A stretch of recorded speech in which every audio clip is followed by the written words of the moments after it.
तक्षक का धन देकर काश्यप को लौटा देना और छल से राजा परीक्षित के समीप पहुंचकर उन्हें डसना। तक्षक बोला, काश्यप, यदि इस जगत में मेरे डसे हुए रोगी की कुछ भी चिकित्सा करने में तुम समर्थ हो तो मेरे डसे हुए इस वृक्ष को जीवित कर दो। द्विजश्रेष्ठ, तुम्हारे पास जो उत्तम मंत्र का बल है उसे दिखाओ और यत्न करो। लो, तुम्हारे देखते देखते इस वट वृक्ष को मैं भस्म कर देता हूँ। काश्यप ने कहा, नागराज, यदि तुम्हें इतना अभिमान है तो इस वृक्ष को डसो। भुजंगम, तुम्हारे डसे हुए इस वृक्ष को मैं अभी जीवित कर दूंगा। उग्रश्रवा जी कहते हैं, महात्मा काश्यप के ऐसा कहने पर सर्पों में श्रेष्ठ नागराज तक्षक ने निकट जाकर बरगद के वृक्ष को डस लिया। उस महाकाय विषधर सर्प के डसते ही उसके विष से व्याप्त हो वह वृक्ष सब ओर से जल उठा। इस प्रकार उस वृक्ष को जलाकर नागराज पुनः काश्यप से बोला, द्विजश्रेष्ठ, अब तुम यत्न करो और इस वृक्ष को जिला दो।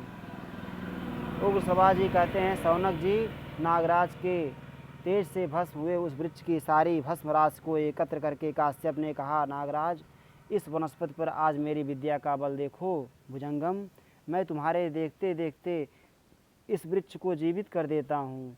तदनंतर सौभाग्यशाली विद्वान द्विजश्रेष्ठ काश्यप ने भस्मराज के रूप में विद्यमान उस वृक्ष को विद्या के बल से जीवित कर दिया। पहले उन्होंने उसमें से अंकुर निकाला, फिर उसे 2 पत्ते का कर दिया। इसी प्रकार क्रमशः पल्लव, शाखा और प्रशाखाओं से युक्त उस महान वृक्ष को पुनः पूर्ववत खड़ा कर दिया। महात्मा काश्यप द्वारा जिलाए हुए उस वृक्ष को देखकर तक्षक ने कहा, ब्राह्मण, तुम जैसे मंत्रवेत्ता में ऐसे चमत्कार का होना कोई अद्भुत बात नहीं है। तपस्या के धनी द्विजश्रेष्ठ, जब तुम मेरे या मेरे जैसे दूसरे सर्प के विष को अपनी विद्या बल से नष्ट कर सकते हो तो बताओ, तुम कौन सा प्रयोजन सिद्ध करने की इच्छा से वहाँ जा रहे हो। उस श्रेष्ठ राजा से जो फल प्राप्त करना तुम्हें अभीष्ट है वह अत्यंत दुर्लभ हो तो भी मैं ही तुम्हें दे दूंगा। विप्रवर, महाराज परीक्षित ब्राह्मण के शाप से तिरस्कृत हैं और उनकी आयु भी समाप्त हो चली है। ऐसी दशा में उन्हें जिलाने के लिए चेष्टा करने पर तुम्हें सिद्धि प्राप्त होगी, इसमें संदेह है। यदि तुम सफल ना हुए तो तीनों लोकों में विख्यात एवं प्रकाशित तुम्हारा यश किरण रहित सूर्य के समान इस लोक से अदृश्य हो जाएगा। काश्यप ने कहा, नागराज तक्षक, मैं तो वहाँ धन के लिए ही जाता हूँ। वह तुम ही मुझे दे दो तो उस धन को लेकर मैं घर लौट जाऊँगा। तक्षक बोला, द्विजश्रेष्ठ, तुम राजा परीक्षित से जितना धन पाना चाहते हो उससे अधिक मैं ही दे दूंगा, अतः लौट जाओ। उग्रश्रवा जी कहते हैं, तक्षक की बात सुनकर परम बुद्धिमान महातेजस्वी विप्रवर काश्यप ने राजा परीक्षित के विषय में कुछ देर ध्यान लगाकर सोचा। तेजस्वी काश्यप दिव्य ज्ञान से संपन्न थे। उस समय उन्होंने जान लिया कि पांडव वंशी राजा परीक्षित की आयु अब समाप्त हो गई है, अतः वे मुनिश्रेष्ठ तक्षक से अपनी रुचि के अनुसार धन लेकर वहाँ से लौट गए। महात्मा काश्यप के समय रहते लौट जाने पर तक्षक तुरंत हस्तिनापुर नगर में जा पहुँचा।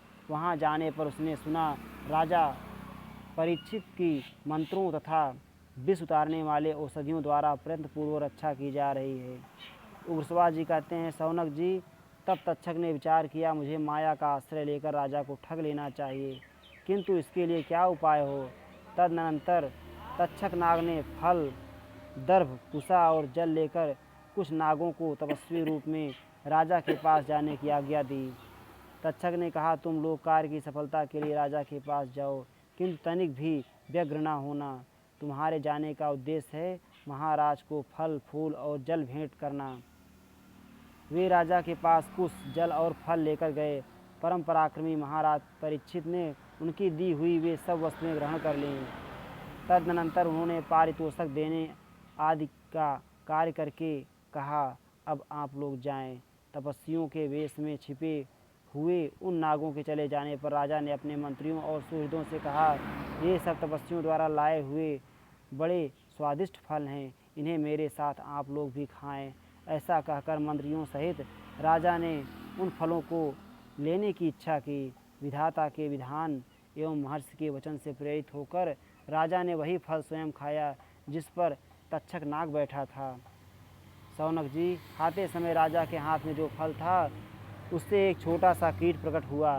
देखने में वह अत्यंत लघु था। उसकी आंखें काली और शरीर का रंग तांबे के समान था। नृपश्रेष्ठ परीक्षित ने उस कीड़े को हाथ में लेकर मंत्रियों से इस प्रकार कहा, अब सूर्यदेव अस्ताचल को जा रहे हैं, इसलिए इस समय मुझे सर्प के विष से कोई भय नहीं है। वे मुनि सत्यवादी हों, इसके लिए यह कीट ही तक्षक नाम धारण करके मुझे डस ले। ऐसा करने से मेरे दोष का परिहार हो जाएगा। काल से प्रेरित होकर मंत्रियों ने भी उनकी हाँ में हाँ मिला दी। मंत्रियों से पूर्वोक्त बात कहकर राजाधिराज परीक्षित उस लव कीट को कंधे पर रखकर जोर जोर से हंसने लगे। वे तत्काल ही मरने वाले थे, अतः उनकी बुद्धि मारी गई थी। राजा भी हंस ही रहे थे कि उन्हें जो निवेदित किया गया था उस फल से निकलकर तक्षक नाग ने अपने शरीर से उनको जकड़ लिया।